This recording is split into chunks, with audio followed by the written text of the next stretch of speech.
2025 felt like a very high stress year and burnout year. This year, I've experienced the most amount of changes in my life ever, positives and negatives, but I'm not trying to entertain any thoughts that these experiences were strictly designed to be negative. It was a learning moment. I must admit though, 2025 was mentally taxing. I'm not really into politics, but I could feel the turmoil and tension. The changes to the economy has been affecting me as well, as I shared in a previous video. And I feel like technology has sort of overlapped life a little bit, you know what I'm saying, with AI and all this stuff, but I indulge in it myself, you know what I'm saying? There are some goals though that I want to get done for 2026. Every time I've done these end of the year type videos, I always end up hitting at least one of these goals. And let me know your 2026 goals down below. I'd love to read. In regard to my first goal, I've been thinking about this for the past few months, but something in my consciousness constantly desires this need to be abundant. This isn't me saying, I want money, cuz. I want a lot of money. No, it's like, I want to experience abundance of everything.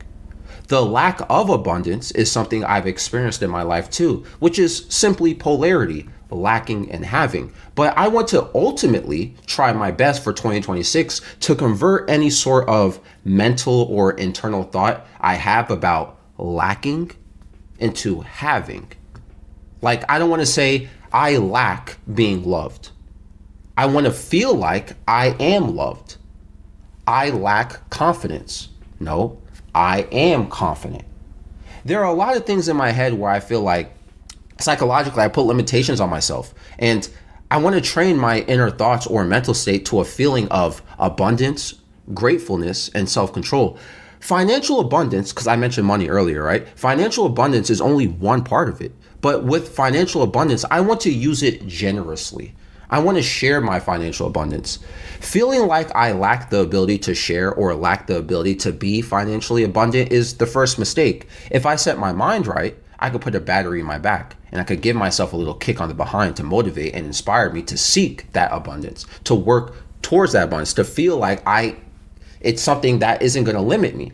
In some forms of theology and spiritual belief systems, and you don't have to believe what I'm about to say here, obviously, but this is just an interesting concept that I've read.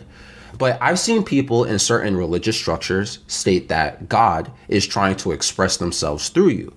If you deny creation, imagination, or abundance because you feel undeserving, you never receive the desires that God tried to bring to you. I think that's interesting. Even if you don't believe in God, from an atheist perspective, this is essentially speaking of the macrocosm trying to reflect the microcosm. If you feel like you deserve something deep down in your subconscious psychology, you won't set limitations to what you can accomplish. But if you do have subconscious limitations, like I mentioned about having a quote, lack of something, your own discomfort to your psychological subconscious will create strain to your human experience. So what I'm thinking is for 2026, and I've already been working on this year so far, I want to continue to flip the lack of abundant thinking so I can stop putting limitations on myself or cause it to distract me from doing my best in anything, from doing my best to enjoy the human experience. My second goal for 2026 it's sort of inspired by the generosity thing I mentioned earlier. This year, 2025, my friends and I helped a lot with charity events around New York State. Just last week, we were at Stop and Shop ringing a bell for the Salvation Army in the cold. Like, my ears are still ringing, you know what I'm saying? We made them a lot of money. The month prior, we did a turkey drive and we donated hundreds of turkeys to families in need. And we literally hand to hand delivered it to people's houses, ringing doorbells and everything. Hey, you know, here's, we have turkeys, you know what I'm saying? You know, happy Thanksgiving, whatever, right? So like I mentioned in an older video, we did the Ronald McDonald House a few times as well. We cooked for some families. Like, we did so much this year beyond these things. And I want to continue doing this moving forward in 2026. Man, like, oh man, something just popped in my head as I'm recording this. 2 or 3 weeks ago. 2 or 3, it had to be so whatever. 2 weeks ago, let's just say 2 weeks ago, right? We did like a holiday event for some kids who were, quote, according to the school district was saying this. These kids were, quote, troubled kids. And when they showed up to the event, they all looked normal to me.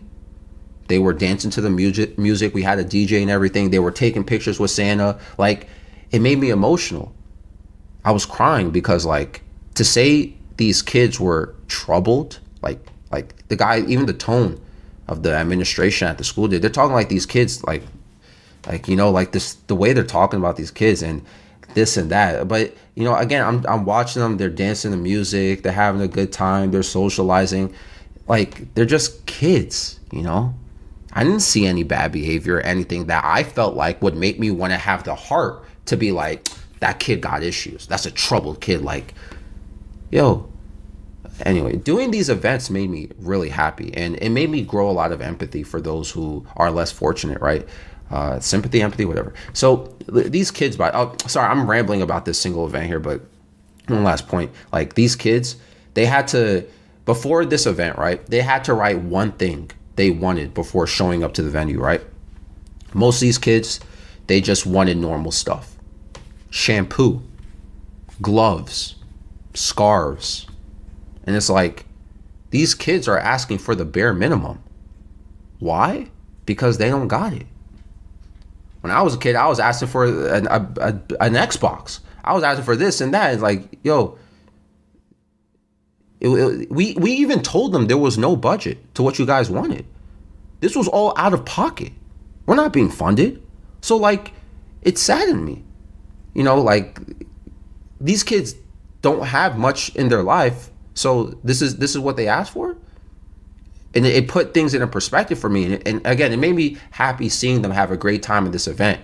Being generous and giving is something I want to do more of for 2026, of course.